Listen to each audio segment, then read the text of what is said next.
Today on Storytime, we are reading Aesop's Fables, The Town Mouse and the Country Mouse. A bundle of Chase and Stella.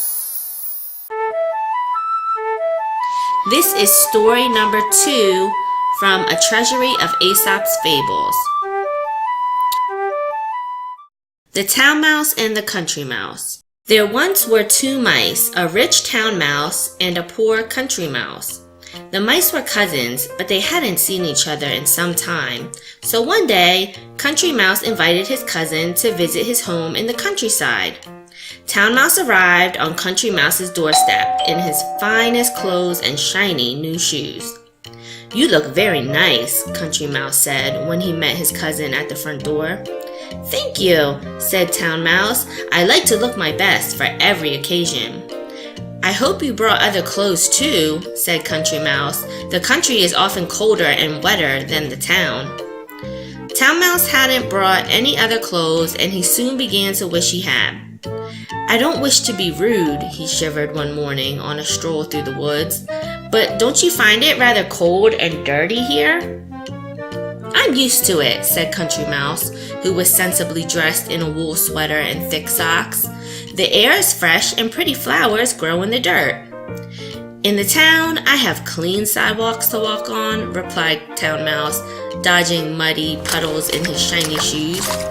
"If you have boots like mine, you don't need clean sidewalks," said Country Mouse, who was wearing bright green rubber boots. At dinner, when Town Mouse looked at his tiny plate of cheese, rind, and berries, he wrinkled his nose in dismay. "Forgive me, cousin," he said, "but do you always eat such simple food?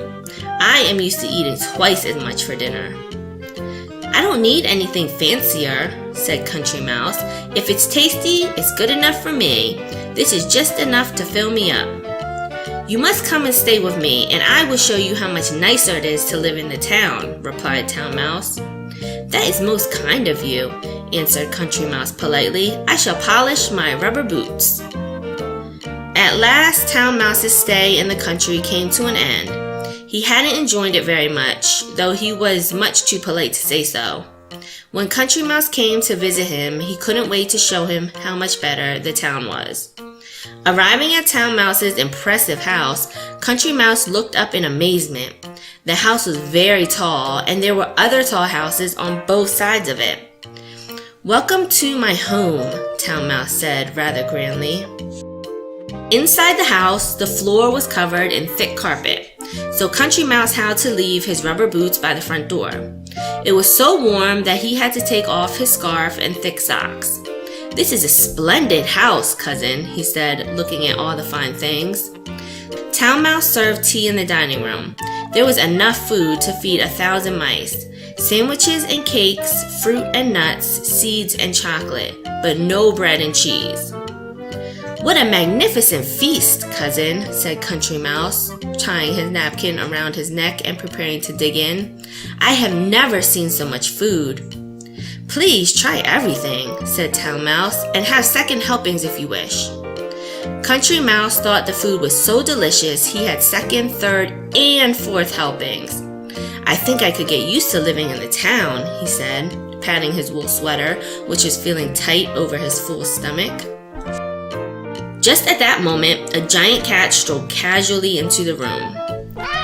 "Have you started without me?" asked the cat. The 2 mice almost jumped out of their skin with fright. They dived straight into the bowl of nuts and scattered them all over the table.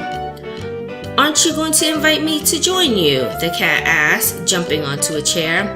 "I'll sit at the head of the table." This didn't appeal to the mice one bit. Quick as a flash, they climbed out of the bowl of nuts, ran down the leg of the table, and escaped in a flurry under the door. It was time for Country Mouse to leave. "You have everything a mouse could ever wish for," he said to Town Mouse as they said goodbye, "but I miss my life in the country far too much." "I understand, dear cousin," said Town Mouse. They shook paws and waved goodbye to each other. Back in his own home, Country Mouse settled down to the life he knew and missed. On chilly evenings, he sat by the fire and listened to the owls hooting outside.